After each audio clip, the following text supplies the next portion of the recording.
It can't be that bad, oh, it can't be that bad, oh, it can't be that bad, oh, it can't be that bad, oh, it can't be that bad. Do you remember what car I had a few years ago?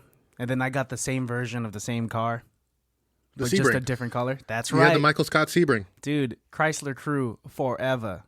People say Wakanda forever. I'm all about that too, but I'm Chrysler Crew forever. Big fan of General Motors, huh? Chrysler Sebring in 1998, convertible. Easy for you to say. That was difficult for me to say. I slipped up on my words, but what I was trying to say was with the convertible, you could get it top up, top down, in the middle. It's whatever you want, baby.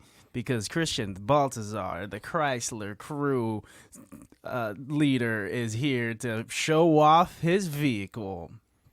You know how lame that all sounded, right? Oh, yeah. Okay, cool. Because I doubled down on how lame it sounded. Because, oh boy, that was brutal. You have a certain look. You have another pair of sunglasses that I can borrow?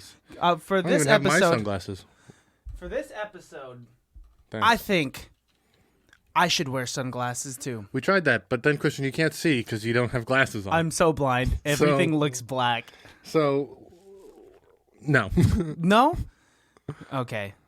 That's completely Why do you want to wear fine. sunglasses? I don't know. I just It's want not to like do it for the if this was episode. like Blues Brothers 2001. I don't remember which year that movie came out. I couldn't tell you either. Which that's actually a pretty good one because there's like 8 Blues Brothers in that one. Oh, 8 different. Yeah, They're John not Goodman, the only 2. There's a kid. There's a Black Blues Brothers brother, which I don't know. Maybe they just call him Black Blue. Oh my God, dude. Was that a play on the word brother? Holy shit. We are coming out hot. I don't know if you could make that joke, I did. but you did, I guess. I mean, there's nothing I could do about We're not it. going to lose sponsors, that's for sure. Yeah, because guess what? No sponsors. It's already getting hot in here. Yeah, it's getting warm, but we're gonna have to deal with it, folks. It's the beginning of May. We're creeping up onto summer. We're actually a week into May now. Yes, a week into May. It's getting warm. This is reminding me of how it used to feel when we first started up this podcast. Yeah. We had a ghetto setup going on. Every episode you'd start off shirtless, pantless, damn near naked. And I think I'm more nervous about you not having clothes in this room than I am actually having to deal with the hot weather. Yeah, well, get used to it. Welcome, everybody. Hey. We watched a movie. It's called Joe Dirt. It's a movie. It's a classic. It's a classic. A classic. It's a classic. It's a classic comedy film that was suggested to us by 2 baddies. So let's shout them out real quick. Shout out to baddie number 1. You suggested this to us months ago, and we're finally tackling it. Sean, right? Yep. And baddie number 2, OG baddie, you just suggested this to us a few weeks ago. We got Michael King. Thanks, buddy. And we'll give you each 1,000 shout-outs at the very end of this episode. That's right. 1,000 plus 1,000 is... 7,000. There you go. And his math is correct. I checked it. I'm Asian. Christian, Alejandro? I want you to close your eyes. Okay. And I want you to take a deep breath in and hold it and let it out slowly. You are sitting in a leather-bound chair, hands on the steering wheel Okay. of a 1978 Plymouth. Oh, not a Chrysler Sebring? No, fuck your Chrysler Sebring, bro. You're sitting in a real car, a man's car. Okay. You put your foot down on that footprint-shaped gas pedal. Wait. What's in the glove compartment? A gun Okay. and some meth. Okay. What's in the island compartment? It doesn't have one, bro. It's a fucking Plymouth, bro. I don't know, man. I've never been in a Plymouth. Get out. I want to get in. Get out. Okay. Get out of the car. This is my car now. Wait, where do I go? I don't give a fuck. Get away from me. This is my car now. Okay, all right. Oh, man. Just feeling the power of that You Hemi. just GTA'd me. Hey, just if you don't appreciate... took me out of a Plymouth. If you don't appreciate a real piece of GM machinery like the Plymouth, then you don't understand what made the Sebring good. The Sebring stands on the shoulders of this Plymouth. I'm making a bold statement here. Dude, I Knowing love very this little Sebring. about cars. I am going to say the Chrysler Sebring in 2001 is a direct descendant of Direct descendant. of the 1978 They had to Plymouth. remodel it. They pulled out the blueprints. When Chrysler was like, we want to do Sebring for 2004. What year was your car? 1998. When they sat down to do the 98 Sebring, one of the executives stood up and goes, "You know what? Why don't we update this Plymouth?" And he flops down. Boom. Pulled up His a picture. What? We need it rocket shaped like my wiener. Sir, please get your foreskin off of the table. Jeez. Jesus, dude. We're getting a little bit of a slow start because we had a little bit of a slow start today, guys, but we're here and we're queer. We watched Joe Dirt. It was released in 2001. You can open your eyes now. Okay. My eyes were open. I'm just Asian, dude. Asleep. If you keep your eyes what closed that if long. I fell asleep? Well, you never told me to open my eyes. I would continue with the show and keep like throwing it back to you as if you were there and just let your snores fill it in. Really? And then I'd Wake make me you up. and then I'd make you publish it. Dude, I'm such a loyal friend that I wouldn't open my eyes until you told me That's to. weird how long you kept your eyes closed. I would never keep my eyes It's closed. because that long. I'm kind of sleepy and it felt good. I know. It You were felt going to fall really asleep. good You to- were already falling. I could see the drool coming from your nose. I woke up 10 minutes before Alejandro got here, made him wait outside on my porch for an extra 3 minutes. And it's hot outside. It is hot in this room. What am I, some sort of schmuck that you just make wait on the porch? You ever like have those shower sweats, like when you sweat right after you come out of the shower? It's literally the worst thing. And it's like confusing because you were just clean and now you're like, You want to add another layer of confusion? What? As soon as you get out of the shower, instead of using a towel, put your clothes on. No, what's wrong with you? You'd be so damp. What's wrong with you? Who does that? You put on clothes right after? That's something you do in Waterworld. I get that. Like if you just got to get going, go back to your car in the parking lot. But right after you take a shower in the comfort of your home where you have multiple towels to dry off on, you're just like, no, fuck that. Putting on a long sleeve and I'm putting on some cargos. That's a weird mix. Yeah. But very true to your style. Joe Dirt was released in 2001. Good and is year. rated. Actually, bad year. If you know what I'm talking about. Just keep going, dude. Stop. Just support me when I get awkward like that. You're right, Christian. 2001 was a horrible year. Horrible year. It was a year we found out how our puppet government is run by corporations like Halliburton and Boeing and Ping. Anyways, it's rated PG-13 and it has a rating of 6 out of 10 on IMDb. 11% on Rotten Tomatoes. And Christian, a 20% on Metacritic. Low numbers Low numbers for a good movie. mean blow numbers. Would you like to guess the Google users who approved of this film? 89%. Incorrect. What's the correct percentage? 85. I thought it would be higher. Is this like achieving a cult classic tier? Would you say?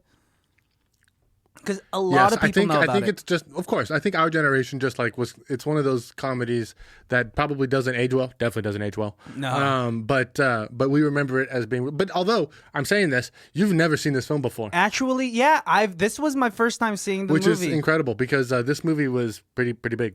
Yeah, it's pretty wild. big. I'm usually known for liking bad movies. I mean, obviously, Nacho Libre is my favorite movie.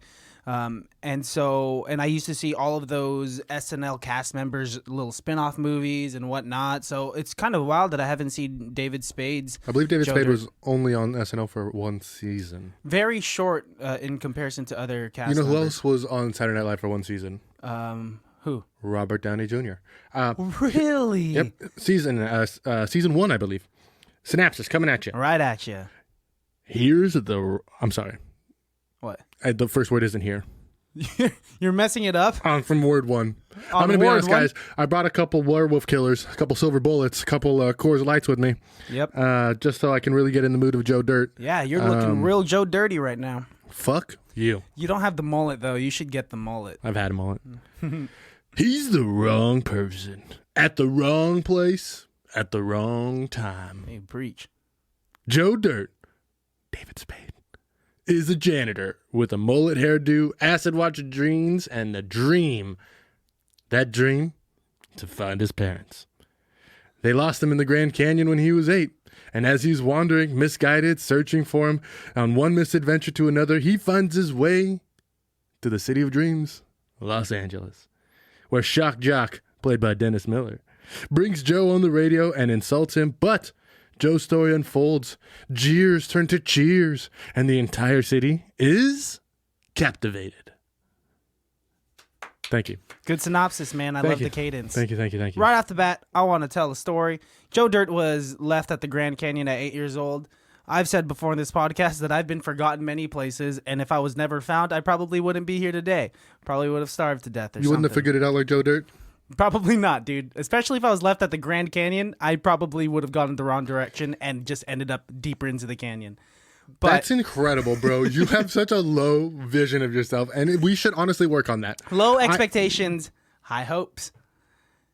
We should work on that. But I do have a story. I went to my cousin's graduation at the Concord Pavilion. I was probably like 6 years old. And my parents took a car, and my cousin's family took a car there. And so there were two vehicles present. And there was a miscommunication where my parents thought I was riding with my cousins, and my cousins thought I was riding with my parents. And 1 hour later, they see each other like parked at an intersection. And then they both notice that I'm not in either of the vehicles. They're like, "You got Christian? No. You got Christian? No." And then it was one of those moments where like, oh, fuck. So what did you do this whole time? I was crying in the parking lot. I was sitting crisscross applesauce in the middle of the parking lot. This 6-year-old child crying. And they eventually found me. Of course, I'm here. But my family Are you here, or are you a duplicate replacement that the CIA took and used as a replacement from the real Christian Baltazar? That would be crazy. I would start a Jet Li type flick like The One and start fighting the other versions of me if they exist. I recently found, and I don't mean to cut it. That's a very sad story. I don't mean to belittle that, but it makes sense to your character because you're a loser. Oh, fuck I you. recently discovered an Instagram page that I think everybody should be following. It's called Birds Aren't Real, and this man has taken a stance that all the birds in the world were killed in the 80s and replaced by the CIA by robot drones that spy on us. And honestly, I don't know if all the birds were used, but definitely fucking pigeons. You're so silly. You're so silly. Pigeons are fucked up enough that it's believable. That's why they're drones, bro. That's why they're always... You don't think the drones would be polished and like look like the perfect bird? They have to look silly and gross, so we don't suspect them. Every pigeon that I know is missing a toe. At least one. I think pigeons are the garbage birds. They're very garbage birds. But apparently very tasty. They were brought here to be eaten. Yeah, they're not native to the Americas. No. They're brought here to be hunted and eaten. Which is crazy. I bet you they're kind of a thick, plumpy bird. They could provide some meat. They still serve it in very fancy restaurants. They just call it squaw because you can't put pigeon on a menu. Oh, because people will freak out. People be like, "Is pigeon?" Like, it's like calling from Central Park? Snails escargot. They call pigeons squaw. This movie had a budget of $17.7 million. Cool story time for us. All right, 17 what? I hate when you don't listen to me, really. What? Also, this movie came out in April, so, they had plenty of time to enjoy this film. $17.7 million. And how much did it make? I think it made 32 mil. Wow, very close. $31 million. A moderate success. Nice. And I would say maybe one of David Spade's more recognizable characters. And I think it helps that, you know who helped executive produce this? The Sandman, Adam Sandler. Oh, of course, duh. Yeah, of course. Good friends. One of the Waterboy characters makes a cameo too, actually. Is it the... Oh, it's the old neighbor the guy that speaks like in a Cajun accent and you can't understand him at all. I don't know. Sean Hunter's dad from Boy Meets World. Exactly. That's how you know him. This movie had a lot of people who were supposed to be in it that didn't end up actually being in it. What? Roseanne Barr and Gary Busey were supposed to play his parents, but shocker, Roseanne didn't make it. Bill Murray was also at one point slated to be Joe Dirt. I could see it, but I wouldn't have liked it. Would have been a different film. Yeah. And also Tom Hanks was considered to play Kicking Wing. Tom Hanks? Yeah. Tom Hanks? I'm bro. Surprised Rob Schneider was in Kicking Wing. Yeah, is Rob Schneider even in this? No, he's not in this at all. Which is That's fine. Yeah. You can't have Schneider and David Spade in there because they're the same kind of friend to Adam Sandler. Where like he never hangs out with them at the same time because then he'd have two of the same character with them. So he hangs out with David Spade alone, and then he goes and hangs out with Rob Schneider alone, and I think that, and they're the three best friends where the other two best friends are not really best friends. He has two sets of best friends. Yeah. like how you are with me and Alan. What? No, I've definitely hung out with you and You keep Alan us at the separate. same time. You keep us separate. No, I don't. We see each other at the gym. We've all worked out together at the gym before.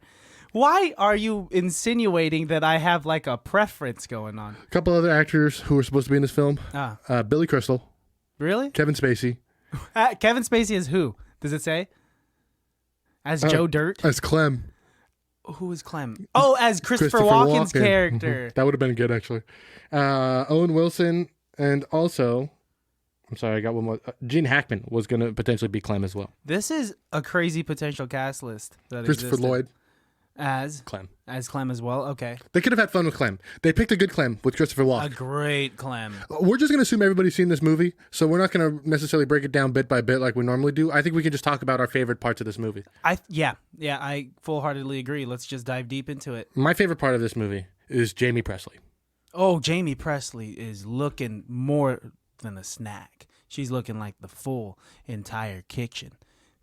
Put the condiments to the side. I don't need those condiments. And no, that's not a double entendre or symbolism for condom, just because the word condiment sounds like condom. Nope, I'm just saying give me the full kitchen. Alex, when I start rambling like this, either support me or cut me off quick. You're right. Keep going. Don't stop. You're on the right path. Dude, no, Jamie Presley looking like a snack, though. So you go back and double down on it? I'm going to double down on it. No, you're not incorrect. But I'll She tell you, looks good. I'll tell you what else she does. Progresses the story along. Yeah, she does. Yeah, without her, or the Walkman, or Kick and Wing. Mm-hmm. Honestly, this movie's about nothing. It's It's just like it's Joe Dirt having an interview and them like showing us the cutaways. I think that's why also this movie was successful, is because it's just all cutaways. It's all flashbacks. It's interview style, so you could get straight to the point. It is an interesting storytelling technique to have him be on an interview and tell us his whole backstory as the world is essentially finding it out, right? Yeah. And then it's like, now that we left out, now that we're all caught up. Yeah.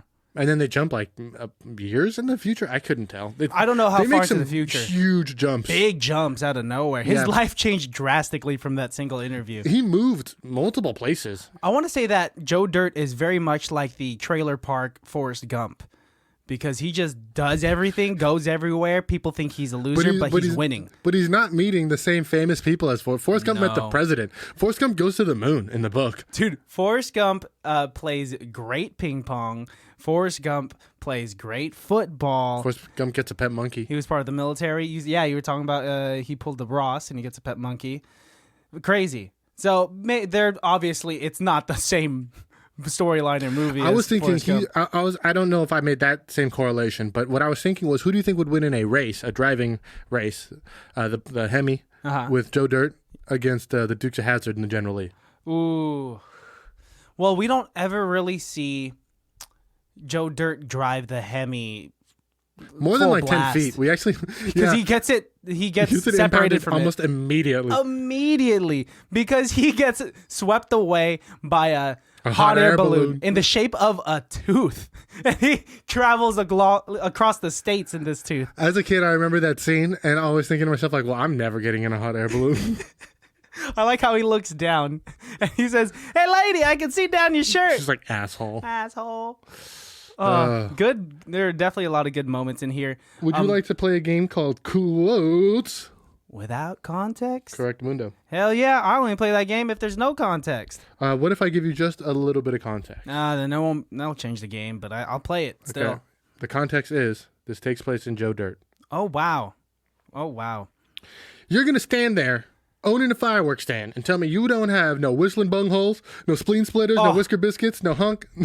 So good. No honky lighters, no Husker hoot doors, no Husker don'ts, no cherry bombs, no Nipsey daisies, and without any scooter sticks or a single whistling kitty chaser? That's Joe Dirt talking to Kick and Wing about his like little shop, his little pop-up shop. This is fireworks shop. Kick and Wing responds with, no, because I only like snakes and sparklers. He's trying to be a veterinarian too. Here we go. What's up? You got poo on me. This is when he's wearing the he's wearing what he thinks is an atom bomb. Which is such a stupid thing for him to try and like hold up a building with. Yeah, it's on his back. So he's trying to kamikaze this shit. He has a hammer, and he's Very like Wile E. Coyote of him. very Wile E. Coyote. If Wile E. Coyote and the Roadrunner were us, I'd be Roadrunner, and you'd be Wile E. Coyote. Maybe that's kind of like something we'd have to break down. Why? What's your Next reasoning? quote. What? You can't just move past it. Oh, I didn't even get to explain. Yeah, he's wearing the atom bomb. Spoiler alert. It's actually a septic tank from an RV because one of the restaurant customers that he was holding up hits it with the cop that was in the restaurant. It's with a ball peen hammer. Yeah, and then a bunch of shit just comes coming out onto his face. Hey, you're talking to my guy all wrong. It's the wrong time. Do it again. I'll stab you in the face with a soldering iron. That's my favorite part of the movie. Christopher Walken saying that he'll stab you in the face with the soldering iron. You're talking to my guy all wrong. It's the wrong tone. I love Chris Walken. Do it again and I'll stab you in the face with a soldering iron. What is it? How is Christopher Walken associated with all these comedians? It's like just a whole nother tier of... Honestly, in 2001 was when Christopher Walken had his resurgence. I really honestly believe it was this film. 2001, this movie came out in 2001. Why did we say 98? What were we talking about, 98? Chrysler Sebring. Fuck you, Chrysler. Hey! 2001 was definitely like the resurgence of Walken because he did this and he was in that music video where he's like dancing. And those honestly like resparked his entire career for a good 10 years. What was the song for that music video where he's dancing? I'll look it up. That's actually vital information to know that Christopher Walken was dancing in a music video. The only musical thing that I know about Christopher Walken is more cowbell, and I don't even know if I'd call that musical. Oh, he also did That was in Hairspray. Saturday Night Live. Saturday Night Live. Oh, so he could be associated with all those SNL comics via being a great guest at SNL. The Fat Boy Slim song. Weapon of choice. Bow, bow, bow, bow, bow. Like we can't play it because they'll pull us. But yeah, they'll pull it's us. him dancing. I'll show it to you after. Okay, look it up, baddies. Y'all know it. One more quote for you. Or would you like to move on? One more quote. Let's end it with a bang. Okay. Okay. Bob Seger, come on. Back then you were listening to Leif Garrett, and it probably was more like this. That's Dennis Miller trying to make fun of Joe Dirt's music taste just because of the way he looks. It's funny that they bring up Bob Seger because last week I fell into a Bob Seger hole. He's actually a really talented artist. So it was really coincidental that you listened to Bob Seger and then I loved every song in this movie. This movie, yeah, this was rock hard. I was about to say this movie got me rock hard, but that's a Freudian slip. Not that it actually did. Well, Jamie Presley was in it, but that doesn't mean that I. Let's move on. I was also rock hard. Hell no, man. I don't listen to that crap. I'm a rocker, dude, through and through. My favorite bands are AC/DC, Van Halen, Not Van Hagar, Skynyrd, and Def Leppard. Oh, such good writing. He wrote this, right? David Spade, along with a dude named Fred Wolf. So those are some awesome fucking lines. Yeah, Dick Wolf, Fred Wolf. Wolf is a great last name. Christian. Hi. Fun fact. Yes. About AC/DC. Okay. What country are they from? South America. I don't know, dude. Australia. Australia. Wasn't interesting. Van Halen, not Van Hagar. Do you know what that means? Van Hagar is, I'm assuming, another singer. Yeah, so Van Halen was a band. Yes, and I know then that. David Lee Roth quit, and they replaced him with a gentleman named Sammy Hagar. And he changed the whole vibe of Van Halen, made their whole thing about like love songs and shit and cocaine. But everyone sided with David Lee Roth because he is the heart and soul of Van Halen. I can't imagine that, like, if you were to become like a new lead singer into a band, that you would have that much say in the band's direction. Well, it changed quite a bit. Skynyrd. You know who Skynyrd is? Yeah, Leonard Skinner. Leonard Skynyrd. And then Def Leppard. And of course, Def Leppard. Yeah, I know. One-handed drummer. I know. Is he one-handed? Yeah. What the fuck? Yeah. I'd have to listen to a few of the songs.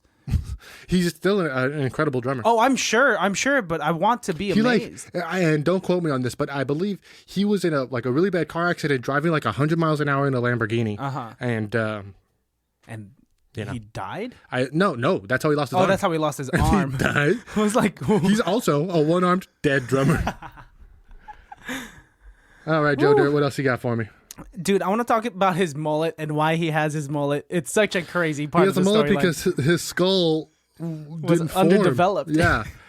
Which I think he just had a soft spot on his head, and his parents were just like, "That's not right." And so they attached.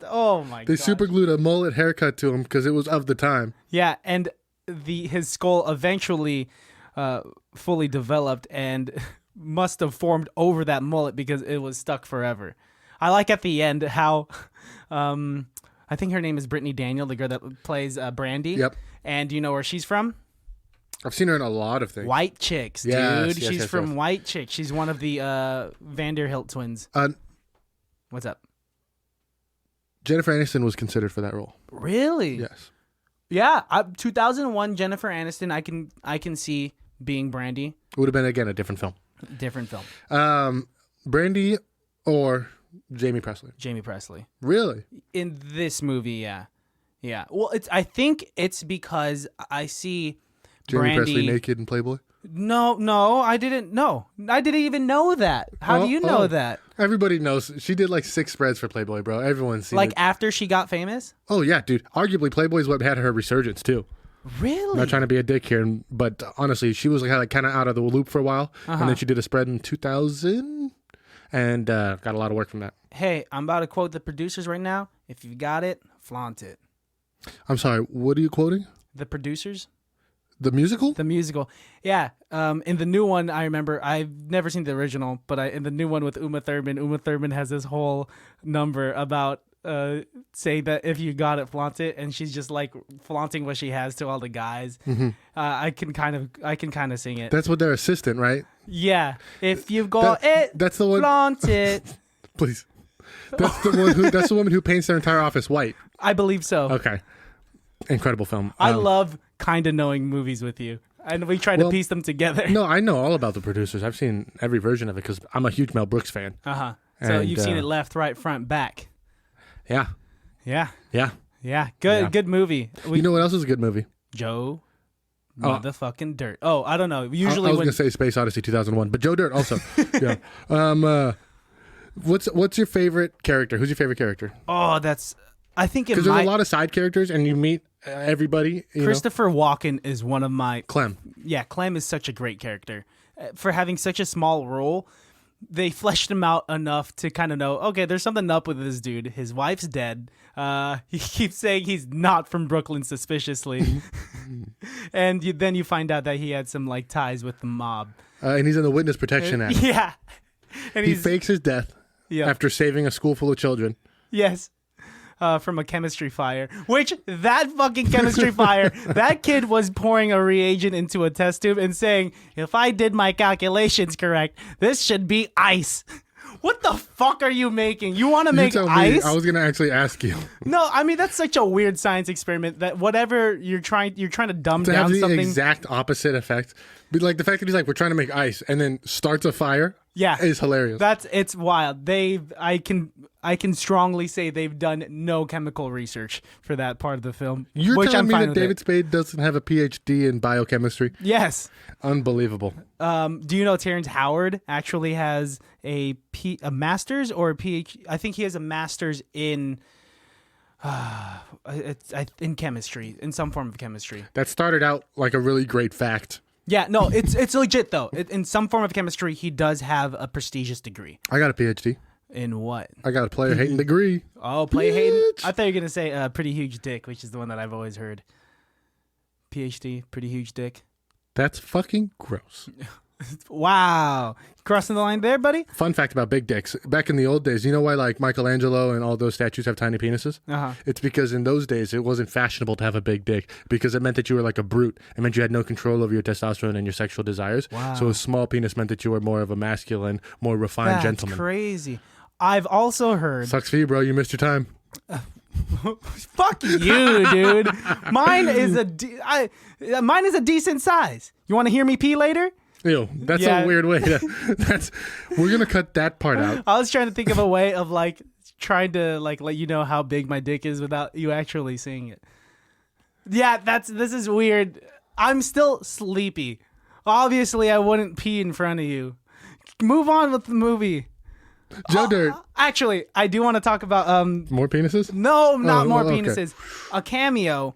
A very small cameo, but and I had to do research on it. Do you know whose brother was in this film? Ron Howard's brother? No. Chris Farley's brother. Kevin Farley. Yeah, I definitely saw him. Yeah, the cop He's the outside cop. of Clem's house. He had a TV show for a while, actually. Yeah, I was doing research on it. I forget what the name of the TV show is, but yeah, he's a moderately successful comedian. He, in his own right, yeah, is fairly funny. But Yeah. rest in peace, Chris Farr. Yeah. Chris Farley. It's I you know what? I still haven't seen Tommy Boy. What? Right? That's got to be. That's a The next classic. one. That I'm down to do it. I've been in this like mood for watching Who's your like favorite Little Rascal? ooh. I like Spanky. It's from Tommy Boy. Oh, it's from Tommy Boy. I thought you were just asking me. You can't reference a movie that I haven't seen guy yet. in a little coat. Chris Farley sings that, right? No, David Spade. I don't fucking know. Of course, Chris Farley sings it. Okay, I don't know. Why is a skinny guy singing about fat guy in a little coat? Maybe he's singing at him. Who's singing at him? That's Yes. rude. Yeah, you sang fat songs at me when I was fat. But that's because I'm trying to get you to lose weight. Don't take the credit for me having lost You're weight. welcome that you're healthy. No, I'm giving all credit to Otis. Son of a bitch. Name one thing that you've done to help me lose weight. And it can't be, I made fun of you so much so that it would push you to the edge to lose weight. That Okay, so doesn't count. besides that one then? Yes. then Did I you will- ever work out with me in my process of losing weight? I will say this. This is what I did to support you and help you. Okay? What? I stayed far the fuck away from you because at that time I was not eating healthy. So I didn't want to make you jealous. I didn't want to make you feel like you had to. That's fucked up. What? I bet you just weren't even thinking about it. No, Kristen. Very clever way to think of a way that you helped me. You know, you're such a fuck, dude. You'll never think You're I'm being such a genuine. fuck. You always think I'm some sort of like conniving little bitch. Whoa, words in my mouth. Words that you said, putting it in my mouth. No, that's not what I meant at But all. you're not denying it. No, you're not. You are sarcastic. Huh? You are sarcastic and you're a jokester. Are you doing a Robert De Niro friend right now? No, You're talking to me. that's Al Pacino. Is it? No. He says that. Oh, but the way I said it was Al Pacino. I said, yeah, dude, they're the same person. What? I'm fucking kidding. Stop. Okay, I'm fucking you know what? kidding, dude. No, you're not. I am. I'm gonna get Otis over here and make him admit that you lost weight because of me, not because of him. He's not going to come over. He's probably working right now. Hey, Otis, thank you for your service. Otis, stop kissing me. Kiss me, Otis. We haven't done this in a while. I miss saying Otis, stop kissing me. He hasn't tried to kiss us in a while. No, Otis. He's being smart about the quarantine. He's being very smart. He's not kissing random people. He's also a nurse, so shout out to the frontline workers. Yep. Thank you for your service, And man. he's also a soldier, so Thank you for your service, Otis. and he's also black, so thank you for that service too. Oh no, that's horrible. I don't know what direction you're going in there. Let's Let's cut that out. go with the movie. Joe Dirt. Any more favorite parts, dude? I have plenty of favorite parts. One of my favorite parts is when Joe Dirt is living in the janitor's closet. Dude, the fact that he's making it while living in a janitor's closet, it blows my mind. You do what you got to do. Joe Dirt is a resilient, hardworking, motivated American. And he does what he does and how he has to do it. And I honestly don't know anyone who's more of a patriot than Joe Dirt. He's a smooth talker. I think that he's He's a good soul, man. I will say there are flaws in his social aspects of his life, Expand on that. like the way he talks to other men. He always wants to fight bigger guys than him. Dude, I love the bit that he has when he puts his little fists up and he slaps his forearms. And he's like, you want to go? You want to go right now? Hey, if you guys have any apple cores, I'll take those. It's like, what the fuck are you saying? Like, Oh, when they were all eating lunch and he had nothing. he works one day at an oil rigging field. So fucking funny. So, but then he's so confident, even though he just got fired. All the guys there hate him. There was like his boss's daughter at the oil rig, and then he just She's grabbed hot. her. Yeah, she was good looking. She's also looking like a I'm sniper. about all the women in this film. Yeah, I'm about this film. I'm all about this. I'm about film. Joe Dirt. I think I'm going to change my whole life to be like Joe Dirt. Okay, what does that mean? Get lost at the Grand Canyon, No. super glue a mullet to your head. Yes. Find a Jamie Presley. Yes. Which we didn't even talk about. That thing. How? Let's talk about how he found Brandy, actually. Yes. So he finds Brandy by finding actually another friend. Oh, a dog. A beautiful canine dog. because he's trying to actually steal the hubcap off of the car in front of Brandy's spot, which is a weird way to meet someone. It's an easy way to make money. And then he hears this dog whimpering, and he says, "What's wrong, buddy?" And the dog can't get up off the porch. Because his balls are frozen to the porch. Yeah. Which means his balls are sweaty. Yes, there's some moistness in the balls, I'm sure. Have you ever done that? Not the balls part, but like the Dumb and Dumber thing where you've gotten your tongue stuck to like a frozen object. Yeah. What, a pole? Did you do the Dumb and Dumber thing? No, actually, as a bartender, we used to, stick frozen glasses to our tongues. Just to fuck with each other and see who could do it. And this is really bad. One shift, I remember we had frozen shot glasses, and we were seeing who could pick it up with their tongue. And so you stick your tongue on it. Wow. Try and pick it up. And was there a name of that game? Slow Night at the Cheesecake Factory. You guys really did anything you guys could to not be bored. Hey man, if I'm not making money, I'm not doing work. Hey, that makes sense. But that's how he meets Brandy. That's how Joe Dirt meets Brandy. And he says we need to get him free, and so she goes inside to go get something to get him free. She comes back with scissors? like giant gardening shears. And he's like, "No, oh my god!" I loved his reactions to that. He was like, "Ow, oh my gosh, no! What do you think?" And she runs back inside. She grabs a fork. He's like, "Oh my god!" He's like, "Go get some hot water." Yeah, get some hot water, please, and like a flat spatula thing. A flatula. A flatula. That sounds too much like flatulence. Just because words sound alike doesn't mean they mean the same thing. I know, but other people might be thinking it too. I'm thinking for all of the listeners out there. I'm thinking of none of them. Joe Dirt, I think, actually is an underrated comedy because there's some jokes, some little quick, witty back and forth that Joe Dirt says kind of under his breath that I think are on Robin Williams' level. Ooh, quick. Yeah. David Spade is very quick, very highly respected in the stand-up community still to this day. Which is funny, though, because his stand-up, when you watch him do his stand-up, his newer stuff, I don't think... That last special he had on Netflix, unfortunately, I didn't think was the funniest piece of work that he's done. But apparently his show was really funny until this quarantine happened and ruined everything. Yeah, I think they canceled it. Really? Yeah. So it's not even happening virtually anymore? No. Because I know it was happening virtually for a quick sec.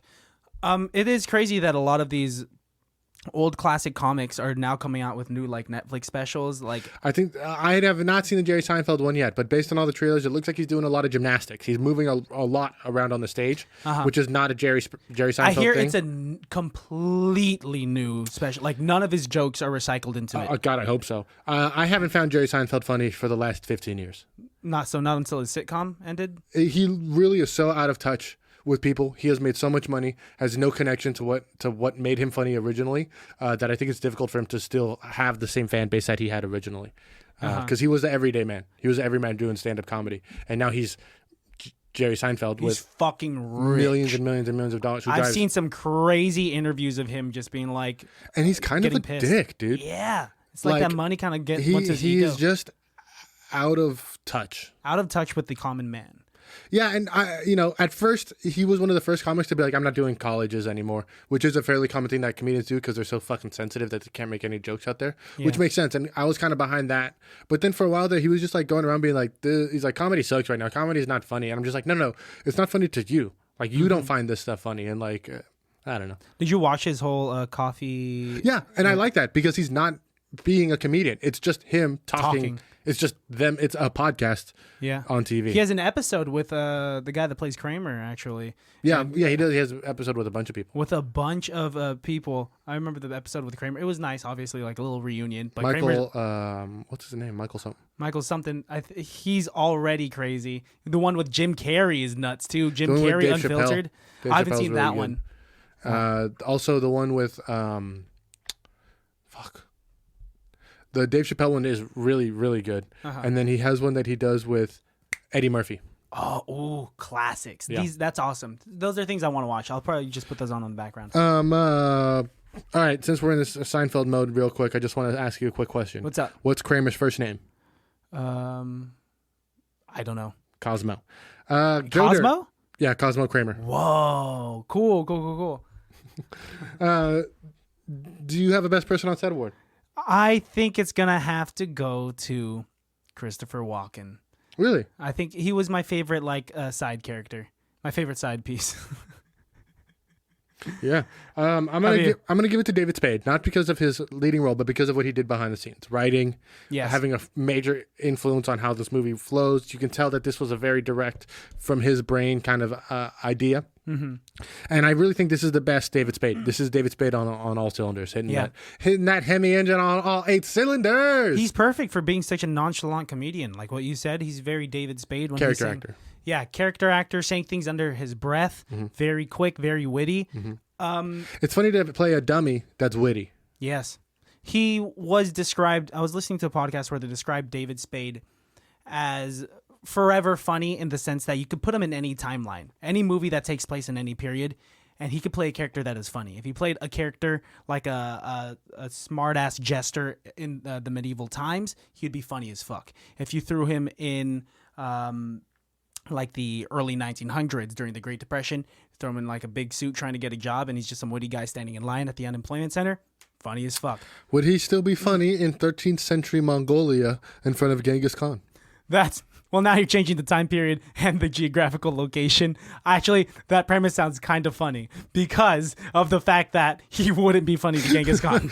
That's a movie right there. I think you just created a smash hit, my friend. David Spade, pay me money. Pay us money. And that guy is rich. Is he? Yeah, at this point. I mean, I think he had a difficult period. I think that's, but I think he's back on it. he could be. I think he's back on I it. think money is a fluid, fickle bitch. Depends on how you use it and how you invest and take care of it. I hear the best investment in the world is actually cocaine. Christian, you can follow me on Instagram at call_me_Jesus. And Alejandro, you can follow me on Instagram at Christian Has Asthma. And you can follow the podcast at ICBTB Podcast. And if you want to do something good for the community, I would suggest reading the Jack Ryan series. I recently started with what's wrong? You and Jack Ryan, dude.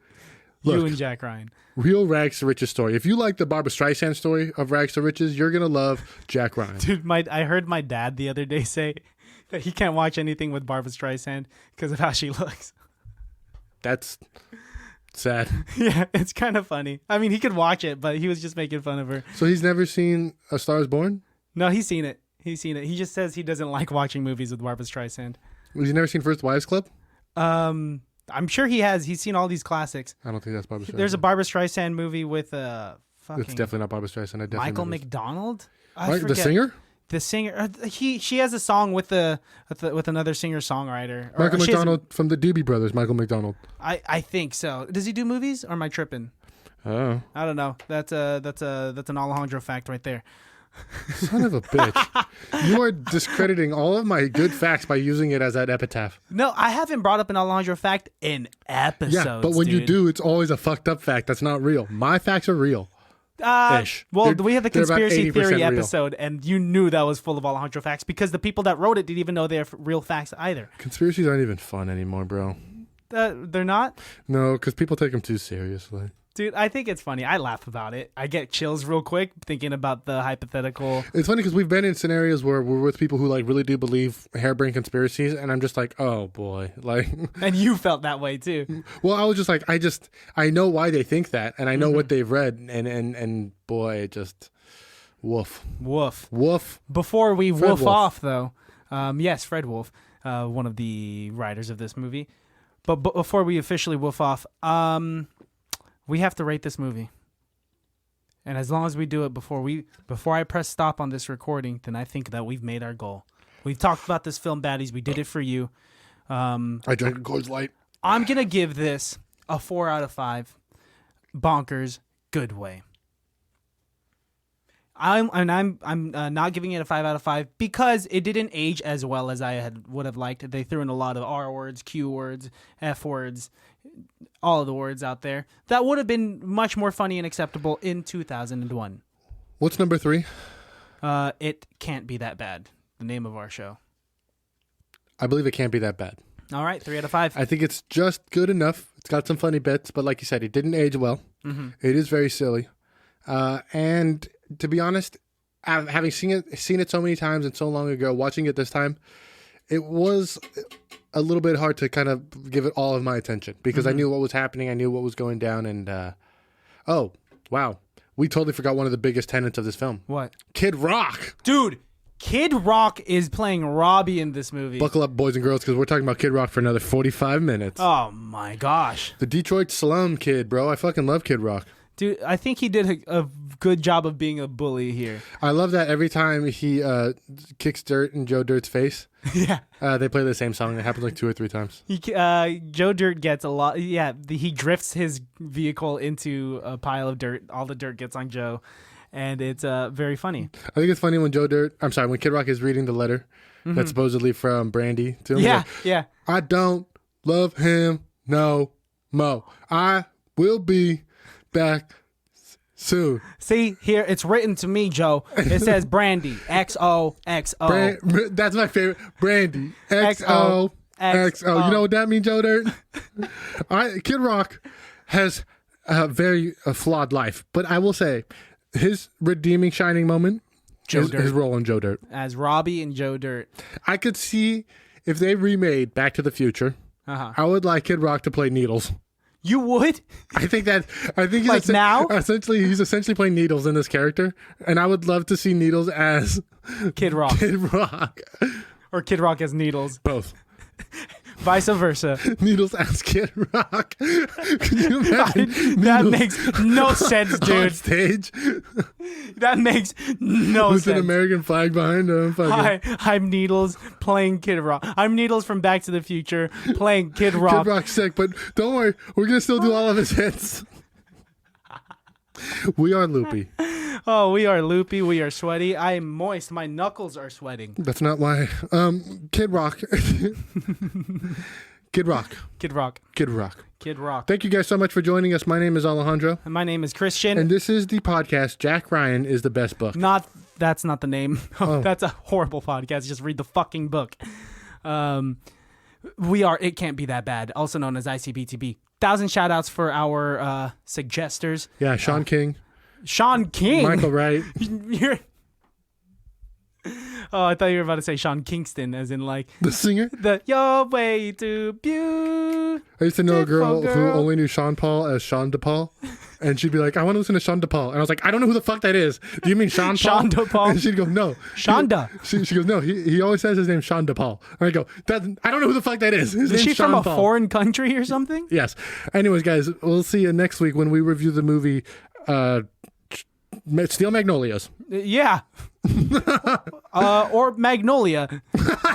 That's such a better choice. That's such a better choice. 1,000 shout outs to Sean. 1,000 shout outs to Mike. You do Sean, I'll do Mike. Okay, 1,000 shout outs to Sean. Michael King. 1,000 shout outs to Sean Michael Wright. King. 1,000 shout 1,000 outs to Mr. Sean King. Wright.